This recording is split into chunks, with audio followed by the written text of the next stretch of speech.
So I guess there were a couple of things that were coming up. So one of them was about the human terrain system and the role of anthropologists embedding themselves in the military.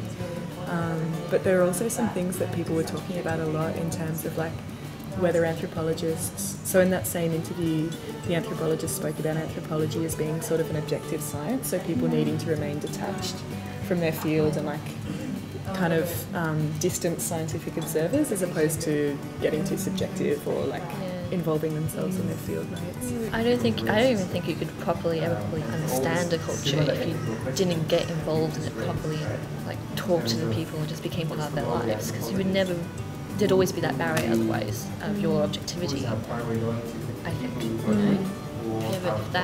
So I don't think you could ever be fully objective. Because there's a reciprocity to ethnographic work.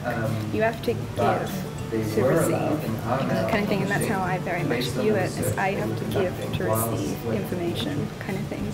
I remember someone said in one of the interviews, actually that's within episode 1, that there's this line that you walk between insider and outsider that can sometimes feel really tricky, you know, like it sometimes feels really tense. I think I'd like them to have been part of it, because I feel like they would get more out of it if they were a bit more subjective, but at the same time I'd still want them to be able to, if view it all a bit objectively. It's like, you know, you see the good and the bad and the beautiful and the ugly and everything. It's not all about you. There's a lot of different people in the world, and we all live in different ways, and there's not one way of knowing anything.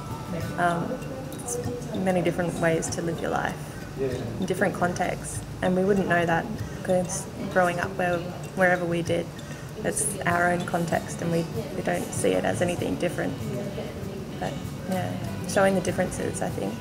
I don't really believe that, of course there's exceptions, that academic writings is a great medium for social change, because I think it was Professor Noam Chomsky touched on it, I can't remember which writing it was, but he talks about how that academics are sort of their worst enemies, that they write all this stuff about, you know, social change, and they bring up all these issues, but it's in writing that no one can understand, that the people can't understand, that they can't use.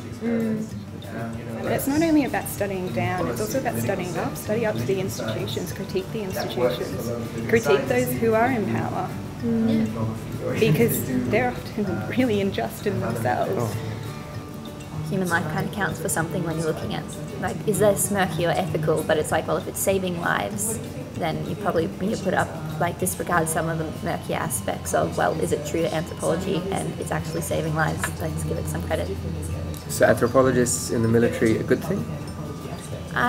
The alternative would probably be worse than actually having them there. So still probably an ethical issues there that need to be resolved, but better than not having them at all. What are some of these ethical issues? I guess when you're doing, like, I think of it kind of as anthropological espionage. When you're spying on people and giving information that maybe people aren't exactly comfortable with disclosing.